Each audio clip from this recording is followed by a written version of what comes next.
Hi friends, welcome to exam elements.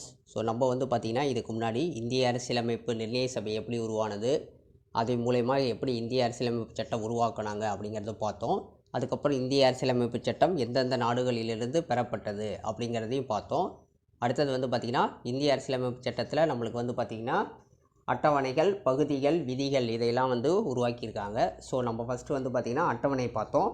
இப்போ பார்த்திங்கன்னா அடுத்தது பகுதிகள். ஓகேங்களா? இந்த பகுதிகள் பார்த்திங்கன்னா ஆரம்பத்தில் இந்திய அரசியலமைப்பு சட்டத்தின் உருவாக்கத்தின் போது பார்த்திங்கன்னா மொத்தம் 22 பகுதிகள் இருந்தது. இப்போ பார்த்திங்கன்னா தற்போது பார்த்திங்கன்னா 25 பகுதிகள் இருக்குது. இந்த 25 பகுதிகள் பார்த்திங்கன்னா நம்மளுக்கு ஒவ்வொரு பகுதி எதை பற்றி விளக்குகிறது, அரசியலமைப்பில் எந்த பகுதியை பற்றி விளக்குகிறது அப்படிங்கிறத பார்க்கலாம். ஓகேங்களா? இது எக்ஸாம் பாயிண்டில் ரொம்ப முக்கியம். எந்த எக்ஸாம்லேயும் பார்த்திங்கன்னா அடிக்கடி பார்த்திங்கன்னா இந்த பகுதிகள்லேருந்து கொடுத்து எந்த பகுதி எதை பற்றி விவரிக்கிறது அப்படிங்கிறத கேட்டுக்கிட்டே இருக்காங்க. ஓகேங்களா? அதை நம்ம சிம்பிளாக ஷார்ட்கட்டாக ஞாபகம் வச்சுக்கலாம். ஓகேங்களா? நம்ம 25 படித்து மனப்பாடம் பண்ணுறது கொஞ்சம் சிரமமாக இருக்கும். நம்ம ஷார்ட்கட்டாக ஞாபகம் வச்சுக்கலாம். ஓகேங்களா? வாங்க பார்க்கலாம். முதல்ல பார்த்திங்கன்னா இந்திய அரசியலமைப்போட பகுதி 1. பகுதி 1 எதை சொல்லுதுன்னா பார்த்திங்கன்னா ஒன்றியமும் அதன் ஆட்சி எல்லைகளும். ஒன்றியமும் அதன் ஆட்சி எல்லைகளும். ஓகேங்களா? இதுதான் பார்த்திங்கன்னா மத்திய மாநில அரசுகளோட எல்லைகளை விவரிக்கிறது. ஓகேங்களா? யூனியன் பிரதேசங்கள், இதனுடைய எல்லைகள், அதனுடைய பெயர்கள் எல்லாத்தையும் பார்த்திங்கன்னா விவரிக்கிறது. ஒரு மாநிலம் உருவாக்குறாங்கன்னா அது எதன் அடிப்படையில் உருவாக்கணும், அதுக்கு பார்த்திங்கன்னா நில அளவு எல்லைகள் வரையறுக்கிறது, அதற்கு பெயர்கள் வரையறுக்கிறது, எல்லாத்தையும் பற்றி குறிப்பிடுவது தான் பார்த்திங்கன்னா பகுதி 1. இது எப்படி நம்ம ஷார்ட்கட்டாக ஞாபகம் வச்சுக்கலாம்னா, அந்த ஒன்றியம் அப்படின்னு வரதுனால நம்ம பார்த்திங்கன்னா பகுதி 1 பார்த்திங்கன்னா ஒன்றியம் அப்படின்னு சொல்லி வருது. ஓகேங்களா? அதை ஞாபகம் வச்சுங்க. ஒன்றியம் மாநிலம் பற்றி அதனுடைய ஆட்சி எல்லைகளை விவரிக்கிறது அப்படின்னு சொல்லி சிம்பிளாக ஞாபகம் வச்சுங்க. அடுத்தது பார்த்திங்கன்னா பகுதி 2. பகுதி 2 எதை சொல்லுதுன்னா பார்த்திங்கன்னா குடியுரிமை பற்றி சொல்கிறது. குடியுரிமை இதுக்கான ஆர்டிகல் ஃபஸ்ட்டு பார்த்திங்கன்னா பகுதி 1க்கு விதி 1 முதல் 4. ஓகேங்களா? இந்த ஆர்டிகல் பார்த்திங்கன்னா எல்லைகள், அதனுடைய பெயர்கள், மாநிலங்களினுடைய வரையறை அதை பற்றி சொல்வது பார்த்திங்கன்னா விதி 1 முதல் 4. அடுத்து குடியுரிமை இதை பற்றி சொல்கிறது விதிகள் பார்த்திங்கன்னா 5 to 11. ஓகேங்களா? இந்த விதிகள் பார்த்திங்கன்னா குடியுரிமை பற்றி விவரிக்கிறது. இந்த விதிகள் எல்லாம் நீங்கள் இப்போ படிக்க தேவையில்லை. நீங்கள் ஒவ்வொரு பிரிவாக நீங்கள் தனித்தனியாக பார்க்கும்போது அதில் படிச்சிங்க. ஏன்னா பார்த்திங்கன்னா அப்போ தான் அந்த விதிகள் ஒவ்வொரு விதிகளும் என்னென்ன சொல்லுது அப்படிங்கிறது உங்களுக்கு தெரிய வரும். இங்கே பார்த்திங்கன்னா நீங்கள் எந்த பகுதி எதை விவரிக்கிறது அதை மட்டும் படிச்சிங்க. இப்போ பகுதி 2னா குடியுரிமை, அதை மட்டும் பார்த்துங்க. ஓகேங்களா? இப்போ இந்த குடியுரிமை பகுதி 2ங்கும் போது அது நம்மளுக்கு எப்படி ஞாபகம் வச்சுக்கலாம் அப்படின்னு பார்த்திங்கன்னா, இப்போ நம்ம இந்தியா பார்த்திங்கன்னா ஒற்றை குடியுரிமை நாடு, இரட்டை குடியுரிமை இங்கே கிடையாது. ஓகேங்களா? அப்போ 2ங்கிறது குடியுரிமை, இரட்டை குடியுரிமை அப்படின்னு சொல்லி ஞாபகம் வச்சுங்க. இரட்டை குடியுரிமை இல்லை, இந்தியாவில் இரட்டை குடியுரிமை இல்லை அப்படின்னு சொல்லி ஞாபகம் வச்சுங்க. அடுத்தது பார்த்திங்கன்னா பகுதி 3. பகுதி 3 எதை பற்றி விவரிக்கிறதுனா அடிப்படை உரிமைகள். ஓகேங்களா? அடிப்படை உரிமைகளை பற்றி விவரிக்கிறது. இந்த அடிப்படை உரிமைகளோட விதி பார்த்திங்கன்னா 12 முதல் 35 விதிகள் பார்த்திங்கன்னா அடிப்படை உரிமைகளை சொல்லுகிறது. இந்த அடிப்படை உரிமைகளை நம்ம எப்படி ஷார்ட்கட்டாக ஞாபகம் வச்சுக்கலாம் அப்படின்னு பார்த்திங்கன்னா, இப்போ மனிதனுக்கு பார்த்திங்கன்னா அன்றாட வாழ்க்கையில் என்னங்க தேவை? உணவு, உடை, இருப்பிடம். இது 3ம் தான் பார்த்திங்கன்னா அடிப்படை தேவைகள். ஓகேங்களா? அப்போ அடிப்படைங்கிறது வரதுனால இந்த அடிப்படை தேவை 3 அப்படின்னு சொல்லி ஞாபகம் வச்சுங்க. உணவு, உடை, இருப்பிடம் இருக்கனால இந்த 3 நம்மளுக்கு தேவை. அப்போ 3வது பகுதி எதை சொல்லுதுன்னா அடிப்படை உரிமைகளை பற்றி சொல்கிறது. 3ன்னு வரதுனால 3 நம்மளுக்கு தேவை. அந்த 3 என்னென்னா பார்த்திங்கன்னா நம்மளுக்கு பார்த்திங்கன்னா உணவு, உடை, இருப்பிடம். அப்போ அது அடிப்படை தேவை தானே. அப்படிங்கும்போது அந்த அடிப்படைங்கிற வார்த்தை வரனால 3ன்னு சொல்லி ஞாபகம் வச்சுங்க. ஓகேங்களா? அடுத்தது பார்த்திங்கன்னா பகுதி 4 எதை விவரிக்கிறதுனா பார்த்திங்கன்னா அரசுக்கு வழிகாட்டும் நெறிமுறை கொள்கைகள். ஓகேங்களா? இது பார்த்திங்கன்னா விதி 36 முதல் 51 வரை இருக்கிற விதி பார்த்திங்கன்னா இதை விவரிக்கிறது. இப்போ இதை எப்படி நம்ம ஷார்ட்கட்டாக ஞாபகம் வச்சுக்கலாம்னா, இப்போ பார்த்திங்கன்னா ஒரு பகுதி 4ங்கிறத பார்த்திங்கன்னா ஒரு 4 அப்படிங்கிற ஒரு இடம்னு வச்சுங்க. பகுதி 4க்கு போகணும்னா வழிகாட்டணும். ஓகேங்களா? அந்த இடத்துக்கு போகணும்னா வழிகாட்டணும் அப்படின்னு சொல்லி ஞாபகம் வச்சுங்க. இப்போ இதில் வழிகாட்டு நெறிமுறைகள் வர்றதுனால வழிகாட்டணும் அப்படிங்கிறத ஷார்ட்கட்டாக ஞாபகம் வச்சுங்க.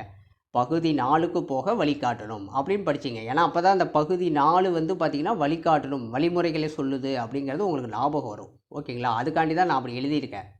இல்லைனா வேறு மாதிரி கூட எழுதலாம். ஷார்ட்கட்லாம் ஈஸியாக ஞாபகம் வச்சுக்கிற மாதிரி எழுதலாம். பட் ஆனால் வந்து உங்களுக்கு அந்த பகுதி 4ங்கிறத மிஸ் ஆகிடக்கூடாது. பகுதி 4க்கு போகிறதுக்கு வழிகாட்டணும்னு படிச்சுக்கிட்டிங்கன்னா மட்டும்தான் அந்த ஷார்ட்கட் வந்து அந்த இடத்துல வந்து ஒர்க் அவுட் ஆகும் உங்களுக்கு வந்து பார்த்தீங்கன்னா. இல்லைனா அந்த ஷார்ட்கட் வந்து பார்த்தீங்கன்னா நீங்கள் வேறு மாதிரி வச்சிங்கனாலும் ஞாபகம் வராது. அதுக்காண்டி தான் அப்படி எழுதியிருக்கேன். ஓகேங்களா. அடுத்தது வந்து பார்த்தீங்கன்னா இதிலே வந்து பார்த்தீங்கன்னா பகுதி 4A இது புதுசாக சேர்த்துருப்பாங்க. ஓகேங்களா. பகுதி 4A எது சொல்லுதுன்னா அடிப்படை கடமைகள். ஓகேங்களா. இந்த அடிப்படை கடமைகள் வந்து பார்த்தீங்கன்னா ஆர்டிக்கல் வந்து பார்த்தீங்கன்னா 51A கொடுத்துருப்பாங்க. ஆர்டிக்கல் வந்து பார்த்தீங்கன்னா இது புதுசாக சேர்த்துருப்பாங்க பகுதிகளில் வந்து பார்த்தீங்கன்னா. இதில் வந்து பார்த்தீங்கன்னா நம்மளுக்கு என்ன ஷார்ட்கட்டாக ஞாபகம் வச்சுக்கலான்னா, இப்போ ஒரு 4 பேர் இருக்காங்கன்னா என்ன சொல்கிறது, அவங்க 4 பேர்த்துக்கிட்டே இப்போ நம்ம வீட்டிலேயே 4 பேர் 4 குழந்தைகள் இருக்காங்கன்னு வச்சுங்களேன், 4 பேர் வந்து கடமையை ஒழுங்காக செய்யுங்கடா அப்படின்னு சொல்கிறோம் இல்லைங்களா. அந்த மாதிரி ஞாபகம் வச்சுங்க. 4 பேரும் கடமையை ஒழுங்காக செய்யுங்கப்பா அப்படின்னு சொல்கிற மாதிரி ஞாபகம் வச்சுங்க. அதில் வந்து பார்த்தீங்கன்னா 4 பேரும் கடமையை ஒழுங்காக செய்யுங்கப்பா அப்படின்னு சொல்கிற மாதிரி வச்சுங்க. ஏன்னா வந்து பார்த்தீங்கன்னா இதில் ஏங்கிற வேர்டு மென்ஷன் ஆகிறதுனால நம்ம அதையும் ஞாபகம் வச்சுக்கணும். 4 பேரும் கடமையை ஒழுங்காக செய்யுங்கப்பா அப்படின்ட்டு. அது பகுதி 4ங்கிறது பகுதிக்கு 4க்கு போக வழிகாட்டணும்னு நம்மளே ஞாபகம் வச்சுங்க. அப்போ 4Aன்னு வந்துச்சுன்னா 4 பேரும் கடமையை ஒழுங்காக செய்யுங்கப்பா அப்படின்னு ஞாபகம் வச்சுங்க. அப்போ இதில் கடமை அப்படின்னு வர்றதுனால அதை ரிலேட் பண்ணி ஞாபகம் வச்சுங்க. ஓகேங்களா.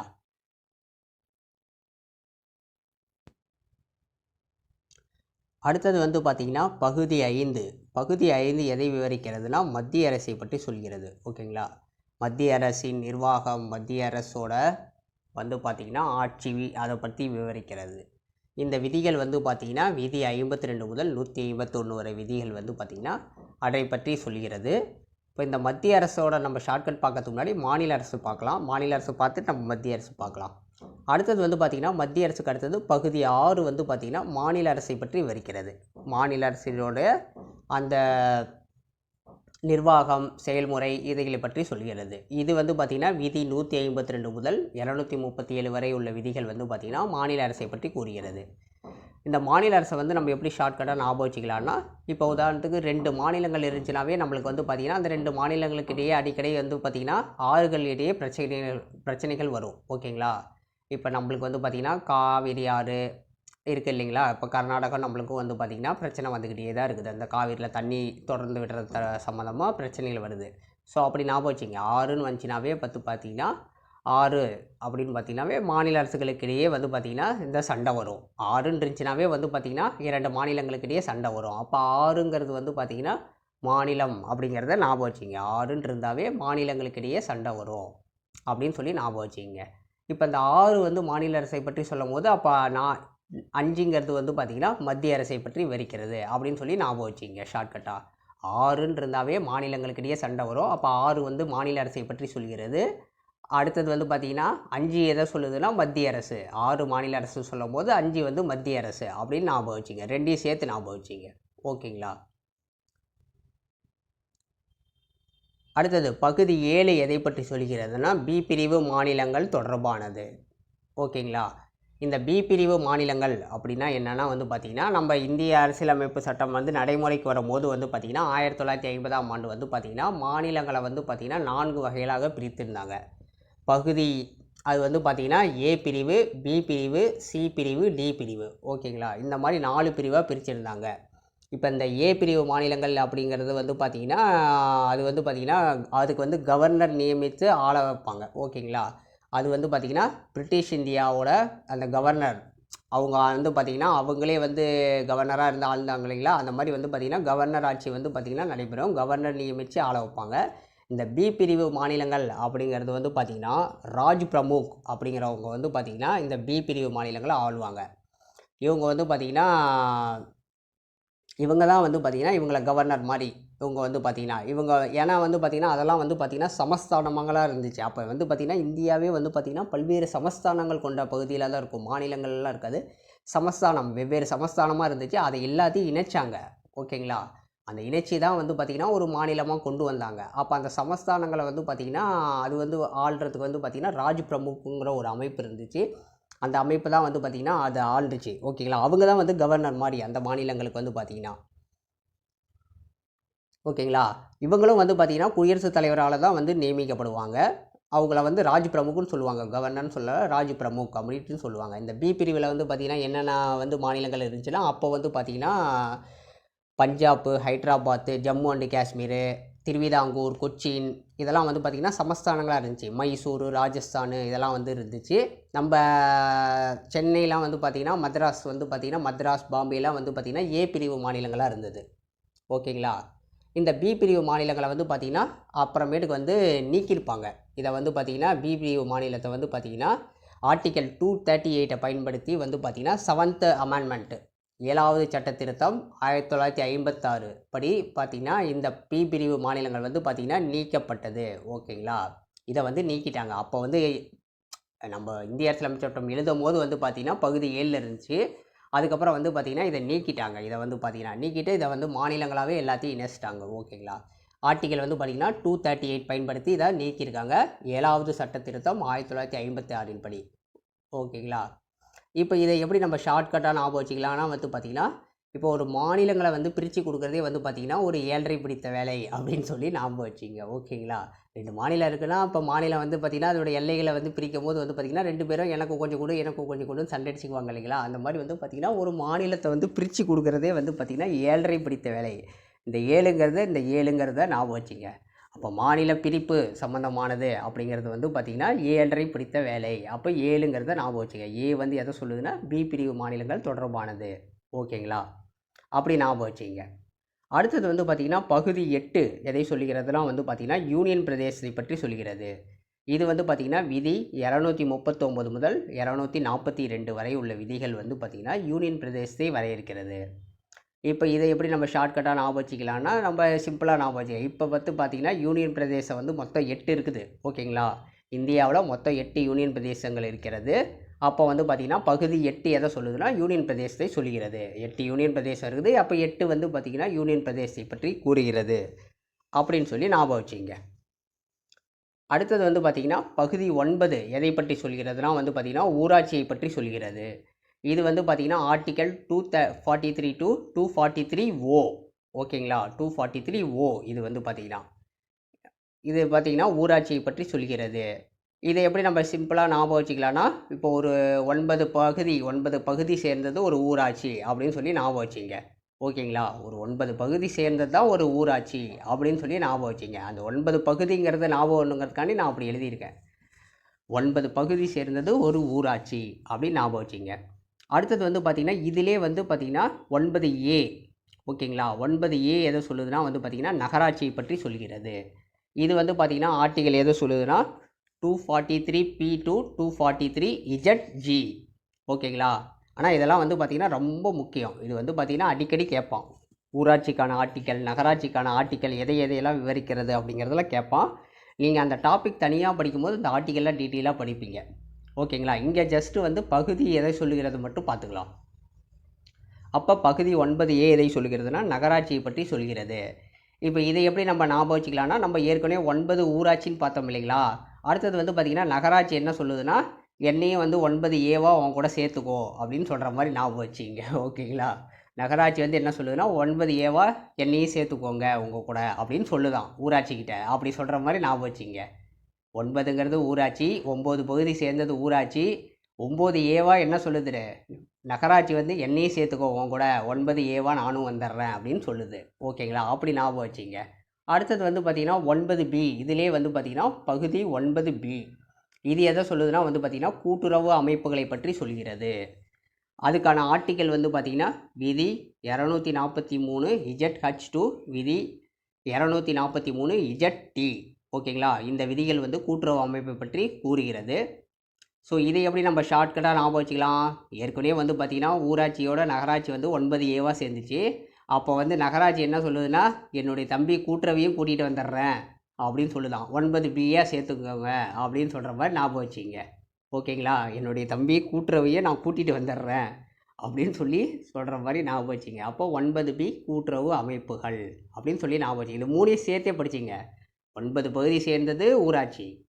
நகராட்சி என்ன சொல்லுதுன்னா என்னையும் 9Aவா உன் கூட சேர்த்துக்கோன்னு சொல்லுது. கூட்டுறவு என்ன சொல்லுது 9Bயாக நானும் வந்து கூட்டிகிட்டு வந்து சேர்ந்துக்கிறேன் அப்படின்னு சொல்கிற மாதிரி ஞாபகம் வச்சிங்க. இந்த 3 வந்து சேர்த்தே படிச்சிங்க. அப்போ தான் இந்த ஷார்ட்கட் ஒர்க் அவுட் ஆகும். ஓகேங்களா. ஓகே.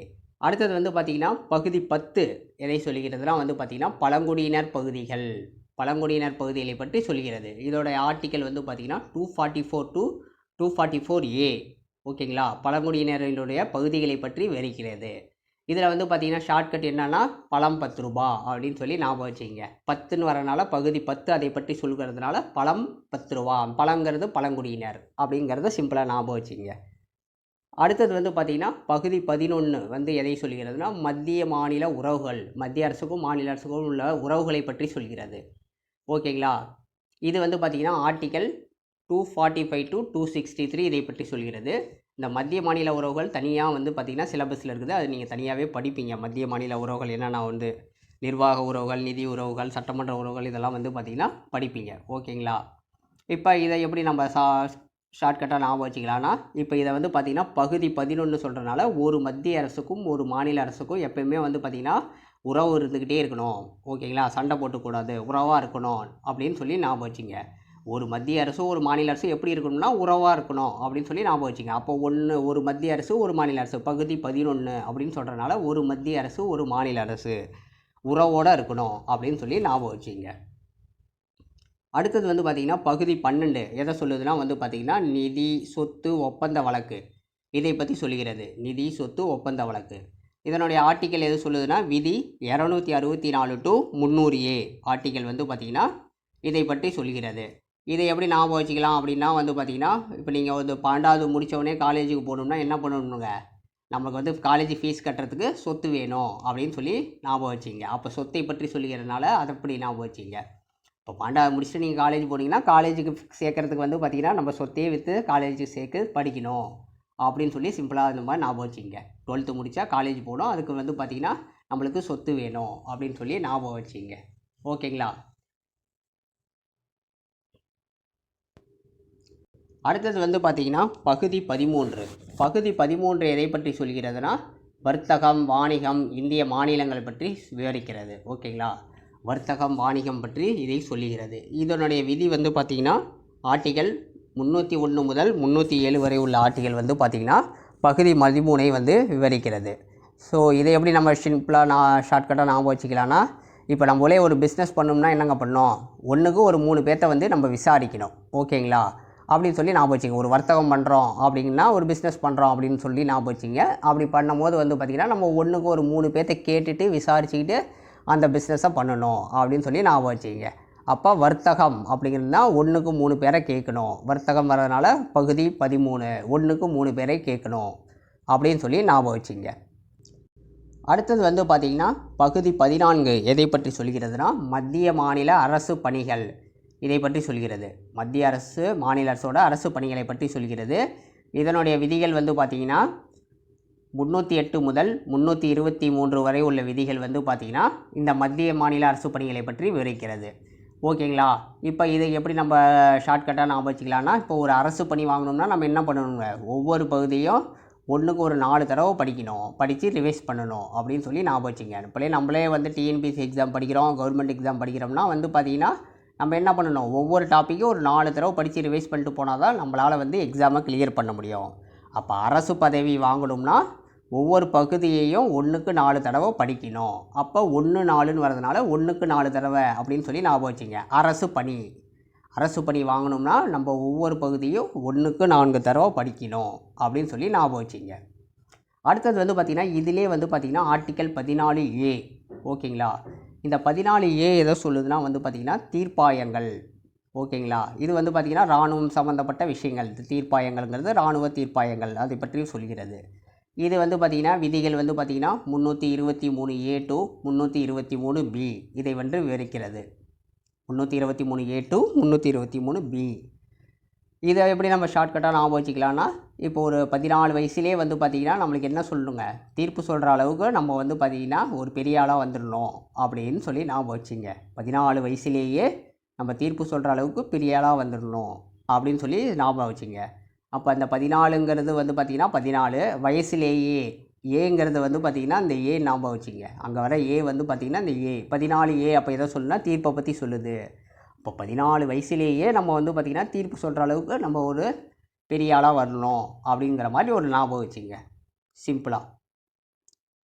அடுத்தது வந்து பார்த்திங்கன்னா பகுதி 15. பகுதி 15 எதை பற்றி சொல்கிறதுனா தேர்தலை பற்றி சொல்கிறது. தேர்தலோட நடத்தை, விதிமுறைகள், தேர்தல் ஆணையம் இதை பற்றியெல்லாம் விவரிக்கிறது. அது வந்து பார்த்திங்கன்னா விதி வந்து பார்த்திங்கன்னா 324 முதல் 329 வரை உள்ள விதிகள் வந்து பார்த்திங்கன்னா தேர்தலை பற்றி சொல்கிறது. இப்போ இதை எப்படி ஞாபகம் வச்சுக்கலாம்னா, ஒரு பகுதிக்கு இப்போ பார்த்திங்கன்னா நம்ம 5 வருஷத்துக்கு ஒரு தடவை தான் தேர்தல் வரும், ஒரு முறை வந்து தேர்தல் வரும். ஓகேங்களா? இப்போ நம்மளே வந்து 5 வருஷத்துக்கு ஒரு தடவை தாங்க தேர்தல் வருது. சிஎம் எலெக்ஷன்லாம் வந்து பார்த்திங்கன்னா, பிஎம் எலெக்ஷன் எல்லாமே வந்து பார்த்திங்கன்னா 5 வருஷத்துக்கு ஒரு தடவை வருது. அதை ஞாபகம் வச்சுங்க. அப்போ ஒரு பகுதிக்கு 5 முறை, 1 5ன்னு வருது இல்லைங்களா? அப்போ பகுதி 15ங்கிறது ஒரு பகுதிக்கு 5 முறைக்கு ஒரு முறை, 5 ஆண்டுக்கு ஒரு முறை தான் தேர்தல் வரும் அப்படின்னு சொல்லி ஞாபகம் வச்சுங்க.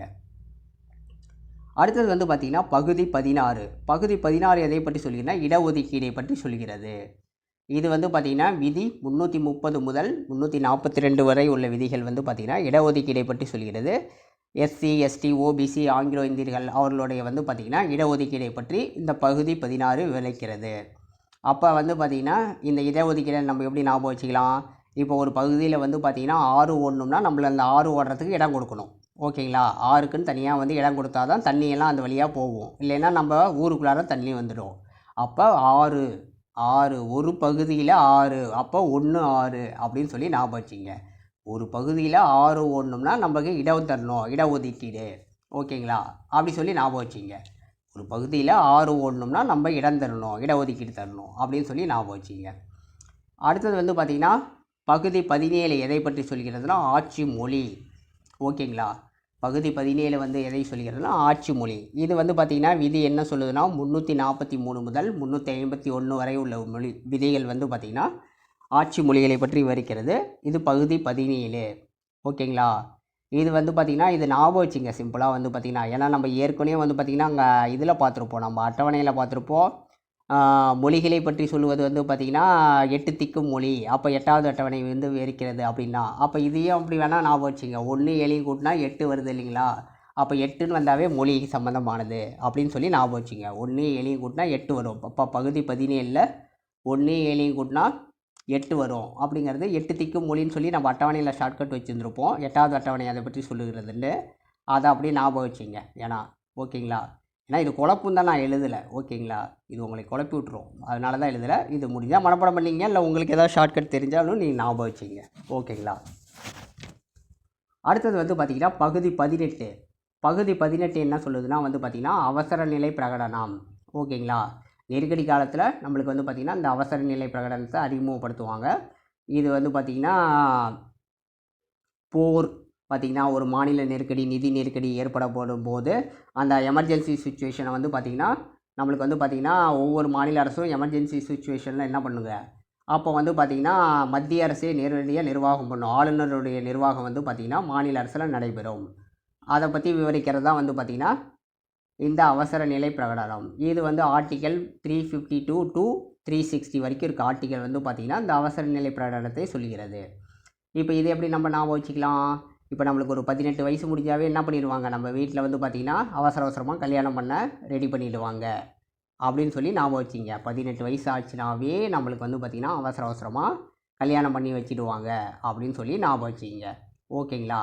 அவசரம்னு வரனால அந்த ஷார்ட்கட்டாக ஞாபகம் வச்சிங்க. 18 வயசு ஆயிடுச்சுனாவே அவசரமாக கல்யாணம் பண்ணி வச்சுடுவாங்க அப்படின்னு சொல்லி ஞாபகம் வச்சிங்க. ஓகேங்களா? அடுத்தது வந்து நம்ம பார்க்க போகிறது வந்து பார்த்திங்கன்னா பகுதி 19. ஓகேங்களா? பகுதி 19 எதை சொல்லுதுன்னா பல்வகை, அதாவது வந்து பார்த்திங்கன்னா மிஸ்கலேனியஸ் அப்படின்னு சொல்லுவாங்க. இதில் வந்து பார்த்திங்கன்னா நிறைய விஷயங்கள் சொல்லியிருப்பாங்க. ஓகேங்களா? ஒரு அரசியலமைப்பு, ஒரு நாடு மற்றும் அதை உருவாக்கப்பட்ட மாநிலங்கள், ஒன்றியல் தொடர்பான இது சட்டங்களின் தொகுப்புன்னு வச்சிங்களேன். ஓகேங்களா? இதை பற்றி கூறுவது வந்து பார்த்திங்கன்னா விதி 361 முதல் 367. இப்போ உதாரணமாக வந்து பார்த்திங்கன்னா குடியரசுத் தலைவர் அல்லது ஆளுநர் வந்து பார்த்திங்கன்னா தனது அலுவலகத்தில் வந்து பார்த்திங்கன்னா அதிகாரங்கள் மற்றும் கடமைகளை பயன்படுத்துவதற்கு வந்து பார்த்திங்கன்னா எந்த ஒரு நீதிமன்றத்திற்கும் பொறுப்பல்ல அப்படின்னு சொல்லியிருப்பாங்க. அப்புறம் குடியரசுத் தலைவர் ஆளுநருக்கு எதிராக அவரது பதவி காலத்தில் வந்து பார்த்திங்கன்னா குற்றவியல் நடவடிக்கைகள் எதுவும் நடத்தப்படக்கூடாது அப்படின்னு சொல்லியிருப்பாங்க. ஓகேங்களா? இதில் வந்து பார்த்திங்கன்னா நிறைய விஷயங்கள் சொல்லியிருப்பாங்க. இதை நீங்கள் அப்படியே ஞாபகம் வச்சுங்க. பகுதி 19 பல்வகை அப்படின்னு.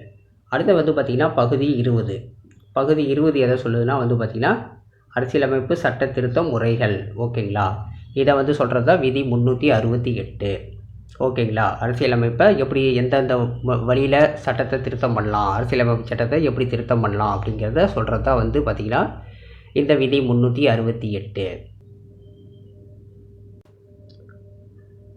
அடுத்தது வந்து பார்த்திங்கன்னா பகுதி 21. இந்த பகுதி 21 எதை சொல்லுதுன்னா வந்து பார்த்திங்கன்னா தற்காலிக இடைக்கால சிறப்பு வகைமுறைகள். ஓகேங்களா? இது விதி வந்து பார்த்திங்கன்னா 369 முதல் 392 விதிகள் வந்து பார்த்திங்கன்னா இது வரையறுக்கிறது. இதில் என்ன சொல்லியிருப்பாங்கன்னா வந்து பார்த்திங்கன்னா ஒரு 12 மாநிலங்கள் இருக்குது பார்த்திங்களா? இப்போ ஆந்திர பிரதேசம், தெலுங்கானா, சிக்கிம், மிசோரம், அருணாச்சல் பிரதேஷ், குஜராத், நாகாலாந்து, அஸ்ஸாம், மணிப்பூர், கோவா, கர்நாடகம், மகாராஷ்டிரா இந்த மாநிலங்களுக்கு பார்த்திங்கன்னா ஒரு சிறப்பு, ஒவ்வொரு மாநிலங்களுக்கும் ஒரு சிறப்பு கொடுத்துருப்பாங்க, சிறப்பு வகைமுறைகள். இப்போ ஒரு பழங்குடியினர் பகுதியில் அவங்களோட கலாச்சாரம் மற்றும் பொருளாதார நலன்களை பாதுகாக்கிறது. ஓகேங்களா? ஒரு சட்டம் ஒழுங்கை பாதுகாப்பதற்காக ஒரு சிறப்பு வகைமுறைகள் கொடுத்துருப்பாங்க. அதை எல்லாத்தையுமே விளக்குறது தான் வந்து பார்த்திங்கன்னா இதுக்கு வந்து பார்த்திங்கன்னா நம்மளுக்கு வந்து இந்த சிறப்பு வகைமுறைகள்ங்கிறது. இப்போ நாகாலாந்துக்குலாம் வந்து பார்த்திங்கன்னா ஆர்டிக்கல் 371A பயன்படுத்தி சிறப்பு வகை கொடுத்துருப்பாங்க. நாகாலாந்தில் வந்து பார்த்திங்கன்னா அவங்களோட மதம், சமூக நடைமுறைகள், பாரம்பரிய சட்டம், அவங்களுடைய வந்து பார்த்திங்கன்னா நிலம், அவங்களுடைய வளத்தின் உரிமை இதையெல்லாம் வந்து பாதுகாக்கணும் அப்படின்னு சொல்லிட்டு. ஏன்னா அதெல்லாம் வந்து பின்தங்கிய மாவட்டம், பழங்குடியினர் பகுதிகளுங்கும்போது அதை பாதுகாக்கணும் அப்படிங்கிறதுக்காண்டி அதற்காக எழுதப்பட்ட அமைப்பு தான் வந்து பார்த்திங்கன்னா இந்த பகுதி 21. ஓகேங்களா? இதை எப்படி நம்ம ஷார்ட்கட்டாக ஞாபகம் வச்சுக்கலாம்னா, இப்போ தற்காலம் அப்படிங்கிறது என்னங்க, 21ஆம் நூற்றாண்டு தானே இப்போ நடந்துகிட்ருக்குது. அப்போ தற்காலம், தற்காலிகம்னு வரனால தற்காலம் அப்படின்னு சொல்லி ஞாபகம் வச்சுங்க. 21ஆம் நூற்றாண்டு.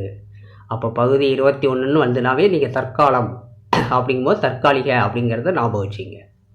ஓகேங்களா? அடுத்தது வந்து பார்த்திங்கன்னா பகுதி 22. பகுதி 22 எதை சொல்லுதுன்னா குறைந்த கால பட்டங்கள் அளித்தல் மற்றும் நீக்கப்பட்டவை. அப்போ வந்து பார்த்திங்கன்னா இந்த பட்டங்கள்லாம் இருக்கும் பார்த்திங்களா, ஆங்கிலேயர்கள் வந்து ஆட்சி செஞ்சுட்டு இருக்கும்போது நம்மளுடைய அரசுக்கு வந்து மன்னர்களுக்கு எல்லாத்துக்கும் வந்து பார்த்திங்கன்னா ஒரு சில பட்டங்கள் கொடுத்துருப்பாங்க. அந்த பட்டங்கள் வந்து பார்த்திங்கன்னா அதுக்கப்புறம் வந்து பார்த்திங்கன்னா நீக்கியிருப்பாங்க, நிறையா பட்டங்களை வந்து நீக்கியிருப்பாங்க. அதை பற்றி சொல்வது தான் வந்து பார்த்திங்கன்னா இந்த பகுதி 22. இது வந்து பார்த்திங்கன்னா விதி 393 முதல் 395 வரை உள்ள விதிகள் சொல்லுகிறது. இப்போ இதை நம்ம எப்படி ஷார்ட்கட்டாக ஞாபகம் வச்சுக்கலாம்னா, 22 வயசில் வந்து பார்த்திங்கன்னா நம்ம என்ன பண்ணுவோம், காலேஜ் முடிச்சுட்டு பட்டம் வாங்குவோம், டிகிரி வாங்குவோம் அப்படின்னு சொல்லி ஞாபகம் வச்சுங்க. அப்போ 22 வயசில் என்ன பண்ணிடுவோம், நம்ம காலேஜ் முடிச்சிடுவோம், முடிச்சுட்டு டிகிரி வாங்குவோம். அப்போ பட்டங்கள், அந்த பட்டம் இருக்கனால அந்த பட்டங்கள் ஞாபகம் வச்சுங்க. 22 வயசுங்கிறத பகுதி 22ன்னு ஞாபகம் வச்சுங்க. ஓகேங்களா? ஸோ அவ்வளோதாங்க. இதுதான் வந்து பார்த்திங்கன்னா பகுதிகள். மொத்தம் வந்து பார்த்திங்கன்னா 25 பகுதிகள். நம்ம 22 பகுதிகள் தான் பார்த்துருக்கோம். ஆனால் வந்து பார்த்திங்கன்னா எதெல்லாம் வந்து பார்த்திங்கன்னா இப்போ நடுவில் வந்து பார்த்திங்கன்னா 9A 9B அதெல்லாம் சேர்த்துருந்தாங்க இல்லைங்களா, அந்த 14A இதெல்லாம் வந்து பார்த்திங்கன்னா எக்ஸ்ட்ரா சேர்த்துருக்கிறது. ஓகேங்களா? அதெல்லாம் சேர்த்து தான் மொத்தம் வந்து பார்த்திங்கன்னா 25 பகுதிகள் இருக்குது. இதை வந்து நம்ம வந்து பார்த்திங்கன்னா நீங்கள் வந்து இந்த ஷார்ட்கட்டை நல்லா படித்து இதை வந்து பார்த்திங்கன்னா ஞாபகம் வச்சுங்க. இது வந்து பார்த்திங்கன்னா எக்ஸாமில் எப்பயுமே கேட்டுக்கிட்டே இருப்பாங்க. ஓகேங்களா? அதனால் வந்து இந்த ஷார்ட்கட்டை நல்லா பார்த்து ஞாபகம் வச்சுங்க. நான் இதோட பிடிஎஃபை வந்து பார்த்திங்கன்னா நம்மளோட டிஸ்கிரிப்ஷனில் போட்டு விட்றேன். நீங்கள் வந்து பிரிண்ட் அவுட் எடுத்து இந்த ஷார்ட்கட்டை நல்லா படிச்சுக்கிட்டு நல்லா ஒரு தடவை 2 தடவை சொல்லி பார்த்தீங்கன்னாவே போதும், ஞாபகம் வந்துடும். உங்களுக்கு அந்த கொஷின் பார்க்கும்போது மறக்கவே மறக்காது. ஓகேங்களா? ஓகேங்க. தேங்க்யூ.